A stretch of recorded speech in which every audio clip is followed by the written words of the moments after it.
রানা হোসেন আপনি লিখেছেন, আমি একা একা যে কোনো ওয়াক্তের ফরজ নামাজ পড়লাম, পড়ার একটু পরেই দেখলাম এখন একটা জামাত হবে, তখন কি আমি আবার নতুন করে ফরজ নামাজ জামাতে আদায় করতে পারবো? পারলে দয়া করে নিয়মটা একটু জানাবেন। ভাই রানা হোসেন, আপনি একাকী নামাজ আদায় করে ফেলেছেন ফরজ নামাজ, এরপর দেখলেন ওই ফরজ নামাজের জামাত হচ্ছে, কয়েকজন মিলে জামাত করতে যাচ্ছেন, এই মুহূর্তে আপনি ওই ফরজ নামাজটা আবার জামাতে শামিল হয়ে আদায় করবার সুযোগ নেই, কারণ ফরজ নামাজ একবার আদায় হয়ে গেলে দ্বিতীয়বার সেটি আদায় করবার আর সুযোগ থাকে না। আপনার ফরজ নামাজ আদায় হয়ে গেছে যথারীতি, ফলে এখন যে জামাতটা হচ্ছে সেখানে আপনি শামিল হতে চাইলে সেটিতে শামিল হতে পারেন নফলের নিয়তে, অর্থাৎ আপনার এখন জামাতের সাথে যেটা পড়বেন সেটা নফল হয়ে যাবে, আর আগে যেটা পড়েছেন সেটা ফরজ হয়ে গেছে। ফরজ নামাজটা আগেরটাকে আপনি নফলের নিয়ত করে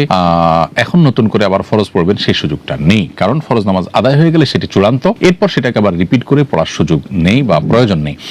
এরপরে যেটা হবে, যেটা সুন্নাত হিসেবে পড়তে পারেন। এক্ষেত্রেও আপনি আসর এবং ফজরের পর যদি হয়, ধরুন আসর নামাজের ব্যাপারে এটা ঘটলো বা ফজর নামাজ এটা ঘটলো কিংবা মাগরিবের নামাজ এটা ঘটলো, এই 3 ওয়াক্ত নামাজের মধ্যে এটা আপনি করতে পারবেন না হানাফি থট অনুযায়ী, কারণ ওলামায়ে আহনাফের মতে আসর এবং ফজরের নামাজের পর এই যে সুন্নাত বা নফল নামাজ এটি যেহেতু পড়া যায় না, অতএব এখানে জামাতে শামিল হতে পারবেন না, এবং এটা আরো অন্যান্য ওলামাদের মত। কোন কোন ওলামায়ে কেরাম অবশ্য